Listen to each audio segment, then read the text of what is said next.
হারোয়া বিধানসভা কেন্দ্রের দিকে নজর রাখবো, সরাসরি সঞ্জিত রয়েছেন সেখান থেকে। সঞ্জিত, বিজেপি প্রার্থী বিমল দাস তিনি আজকের ফল প্রকাশ নিয়ে কতটা আশাবাদী, কি বলছেন তিনি? আমি সরাসরি হারোয়ার যে পিজি হাই স্কুল রয়েছে কাউন্টিং সেন্টারে, সেখানেই বিজেপি প্রার্থী বিমল দাস রয়েছে। সরাসরি তার সঙ্গে এই প্রশ্নটা করবো, আজকের জেতার ব্যাপারে কতটা আশাবাদী, কী কী ইস্যু ফ্যাক্টর করছে এবার নির্বাচন? দেখুন, জেতার পক্ষে তো আমরা আশাবাদী। আরও উপনির্বাচন যেতে উপনির্বাচন আর সারা রাজ্য জুড়ে যেভাবে তৃণমূলের সন্ত্রাস, তার উপরে উপেক্ষা করেও মানুষ কিছু ভোট দিতে পেরেছে এবং কিছু ভোট তারা ছাপ্পা দখল করেছে এবং বাড়িতে গিয়ে যারা অন্য বিরোধী দল করে তাদের বাড়িতে গিয়ে তারা হুমকি দিয়েছে ভোট যাতে না দিতে যায়। তার উপেক্ষা করেও মানুষ যে ভোট দিয়েছে, মানুষ আশীর্বাদ করেছে, সেই আশীর্বাদটুকুই আমরা মাথা পেতে নেবো। এটা হবে আজকে রায়। সবাই তো দলে সবাই যেতে না, একজন জিতবে, বাকিরা দেখা যাবে। বিশেষ করে কোন কোন ফ্যাক্টর এবার কাজ করবে? দেখুন, রাজ্যে কোন ফ্যাক্টর নেই। রাজ্যে একের পর এক ধর্ষণ, খুন, বোমা বন্দুকের অস্ত্র কারখানা। এখানে শিল্প বলে কিছু নেই। এখানে শিল্প বলতে বোমা বন্দুক। তৃণমূলের নেতারা বালি থেকে, কয়লা থেকে, হাতি পর্যন্ত খেয়ে পড়ে গেছে। এ থেকে ইস্যু আর কি, মানুষ এদের পক্ষে অতিষ্ঠ হয়ে গেছে। মানুষ চায় একটা বিকল্প।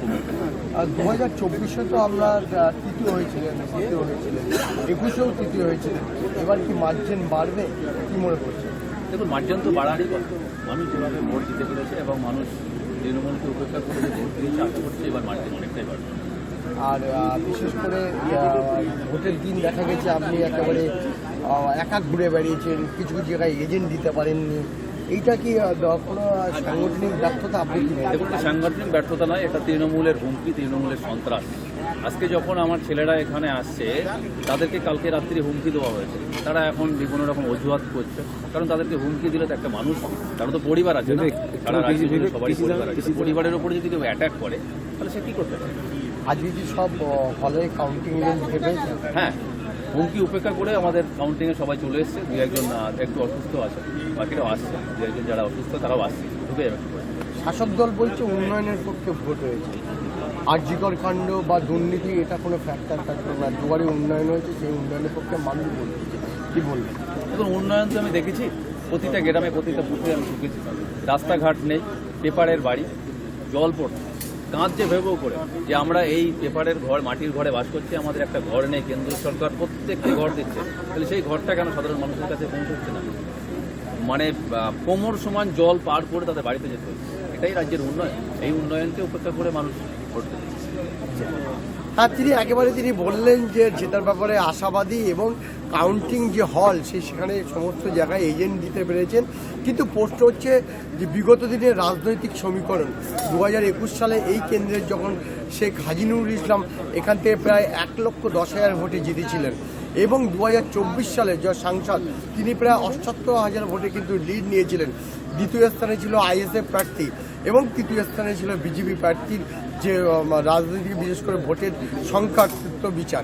কিন্তু এখন প্রশ্ন হচ্ছে এই মার্জিন বিরোধীরা কি বাড়াতে পারবে না, আর শাসক দলের নেতা অর্থাৎ প্রয়াত সাংসদের ছেলে শেখ রবিউল ইসলামের মার্জিন আরও বেড়ে বাবার রেকর্ড ছাপিয়ে যাবেন? এটা কিন্তু সময় বলবে। সব মিলে একদিকে দুর্নীতি, আরজিকর প্রভাব, অন্যদিকে তৃণমূলের অর্থাৎ শাসক দলের কাছে রয়েছে এই বিষয়গুলিকে হাতিয়ার করে কিন্তু প্রচারে জোর দিয়েছিলেন বিজেপি প্রার্থী থেকে বিরোধী প্রার্থীরা। এবার শেষ হাসি কে হাসে সেদিকে অবশ্যই নজর থাকবে। ধন্যবাদ জানাবো সঞ্জিত চক্রবর্তী, আমাদের প্রতিনিধি ছিলেন সরাসরি হারোয়া বিধানসভা কেন্দ্র থেকে। হারোয়া বিধানসভা কেন্দ্র সহ রাজ্যের যে 5টি কেন্দ্র ইতিমধ্যেই ভোট গণনা শুরু হয়ে গিয়েছে।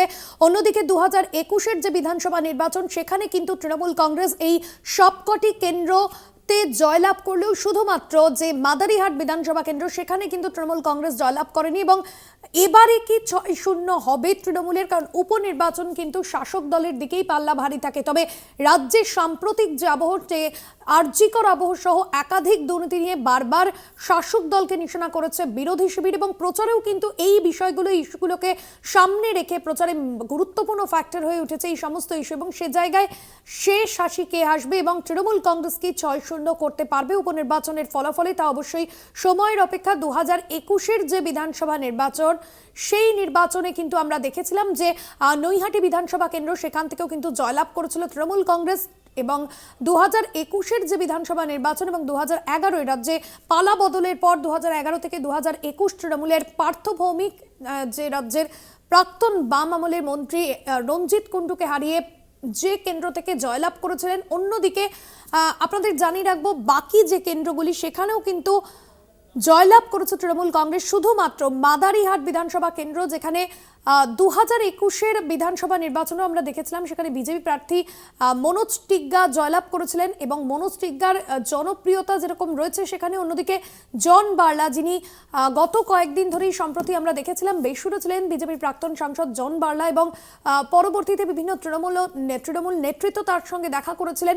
সেক্ষেত্রে জন বার্লার ইস্যুটাই বা কতটা ফ্যাক্টর হবে, কারণ মাদারিহাটের যে বিধানসভা উপনির্বাচন এবারে হয়েছে গত 13ই নভেম্বর, সেই উপনির্বাচনের ফলাফলও কিন্তু অত্যন্ত গুরুত্বপূর্ণ, কারণ মাদারিহাট বিধানসভা উপনির্বাচনে এখনো পর্যন্ত বিজেপি প্রার্থীর কিন্তু জয়লাভ করেছে 2016 বিধানসভা নির্বাচন, 2021 বিধানসভা নির্বাচন, সেখানে কিন্তু বিজেপি পদ্ম শিবির জয়লাভ করেছে এবং ঘাসফুল কিন্তু দাঁত ফোটাতে পারেনি। সেক্ষেত্রে মাদারিহাট বিধানসভা কেন্দ্র, সেই বিধানসভা কেন্দ্র কিন্তু তৃণমূলের কাছে যথেষ্টই প্রেস্টিজ ফাইট, তা বলা যেতে পারে, এবং এখানে কিন্তু লড়াইটা শেয়ানে এমনটাই বলা যেতে পারে। একদিকে যেরকম আমাদের নজর রয়েছে বাংলার 6টি কেন্দ্রের দিকে, অন্যদিকে নজর থাকছে মহারাষ্ট্রের দিকে, এবং মহারাষ্ট্রেও যেরকম 288টি বিধানসভা কেন্দ্রে ভোট হয়েছে, এবং অন্যদিকে মহারাষ্ট্র পাশাপাশি ঝাড়খণ্ড বিধানসভা নির্বাচনেরও ফল প্রকাশ রয়েছে।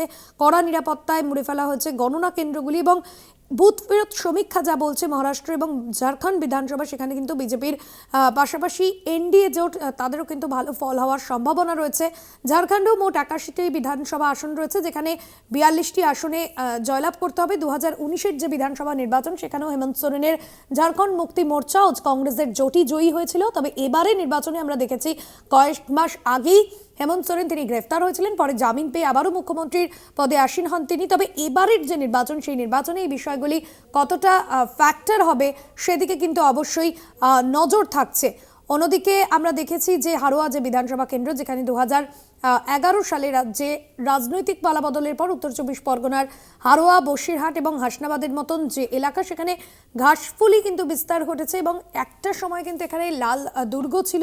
পরবর্তীতে আমরা দেখেছি যে বিজেপি নেতৃত্ব তারা কিন্তু কোনোভাবেই দাঁত ফোটাতে পারেনি, এবং পরবর্তীতে রাজ্যের শাসক দল তৃণমূল কংগ্রেসের দখলে এসেছে এই সমস্ত এলাকা। এবং হারোয়ার যে রাজনৈতিক যে আমরা পটভূমিকা, সেখানে কিন্তু তৃণমূল কংগ্রেস 2016-র যে বিধানসভা নির্বাচন এবং 2011-ই রাজ্যে শাসক দলের আসা এবং তৃণমূল কংগ্রেসের শাসক দলে আসা, অর্থাৎ পালা বদলের পর থেকেই সেখানে কিন্তু তৃণমূল কংগ্রেসই জয়লাভ করেছে।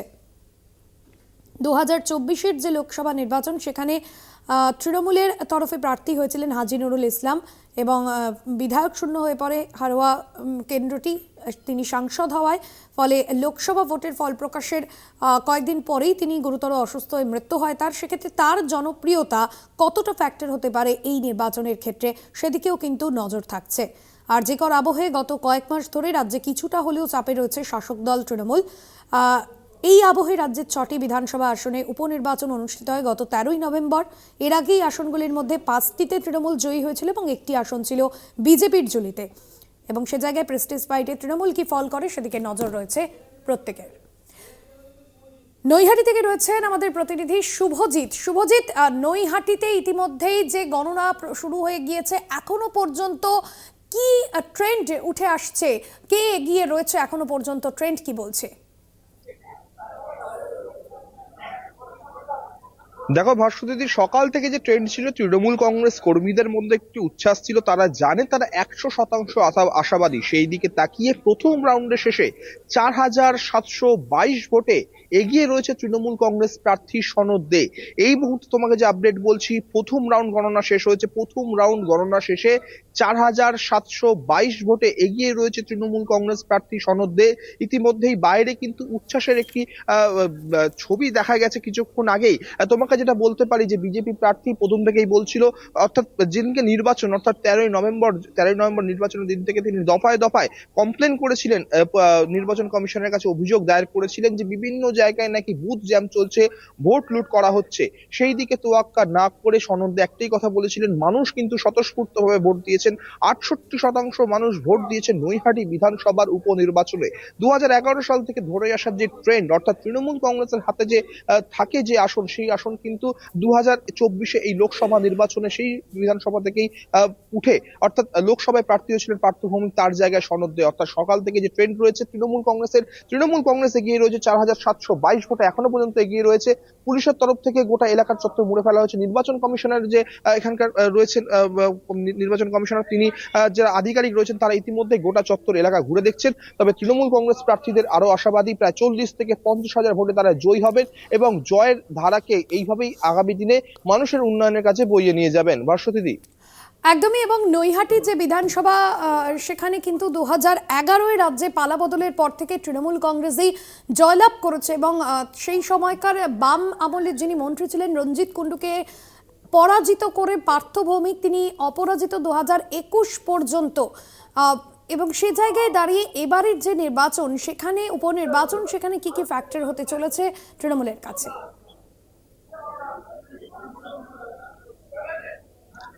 দেখো, 2011 সাল থেকে ধরে আসা তৃণমূল কংগ্রেসের সিট পার্থ ভৌমিকের অতি প্রিয় এই নৈহাটি বিধানসভারই পার্থ ভৌমিক তিনি এখানকারই বাসিন্দা এবং তারপরে যে ধারা বজায় রাখা, অর্থাৎ একাধিক উন্নয়নের কাজ নৈহাটিতে হয়ে যাওয়া।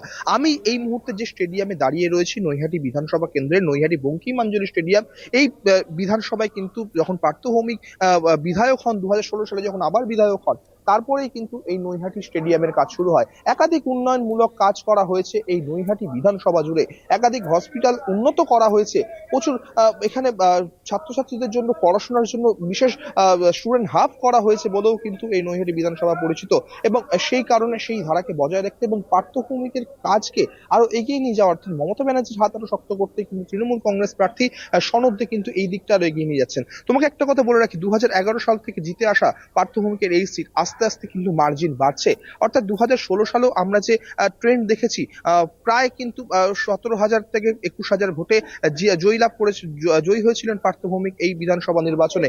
লোকসভা নিরিখে যদি বলি, এই বিধানসভা কিন্তু 15,000 ভোটে এই লোকসভায় পার্থ ভৌমিককে জয় করেছিল, সেইটাকে ছাপিয়ে কিন্তু এবারে দুগুণ বেড়ে যাওয়ার সম্ভাবনা রয়েছে বলেই কিন্তু আশাবাদী রয়েছেন রাজ্যের শাসক দল তৃণমূল কংগ্রেসের উচ্চ নেতৃত্ব যারা রয়েছেন, তারা সকালবেলা ফোন করেছেন এখানকার যিনি উপনির্বাচনের প্রার্থী সনদ দেখে, তিনি জানিয়েছেন তাকে আরো বেস্ট উইশেস দিয়েছেন, তাকে শুভকামনা জানিয়েছেন যারা উচ্চ নেতৃত্ব রয়েছেন। অতএব বলা যেতে পারে যে তৃণমূল কংগ্রেসের জয় এই যে বিধানসভা উপনির্বাচন, তাতে কিন্তু নিশ্চিত বলেই কিন্তু আশাবাদী রয়েছেন তৃণমূল প্রার্থী। শুধু তৃণমূল প্রার্থী সনদে আরো জানিয়েছেন যে শুধু এই বিধানসভায় নয়, রাজ্যের 6 কেন্দ্রে যে উপনির্বাচন হচ্ছে, সেই 6 কেন্দ্রে 6 আসনেই কিন্তু জয় লাভ করবে রাজ্যের শাসক দল তৃণমূল কংগ্রেস। অপরদিকে বিজেপির তরফে দাবি, যেভাবে সকাল থেকে যে সন্ত্রাস এবং ভোট লুটের ঘটনা ঘটেছে নৈহাটি বিধানসভা চত্বর জুড়ে, তাতে কিন্তু বিজেপি ভোট অনেকটাই বেশি ছিল এবং সেই দিকে দাঁড়িয়ে কিন্তু বিজেপির ভোট লুট করা হয়েছে বলে কিন্তু জানানো হয়েছে। কিন্তু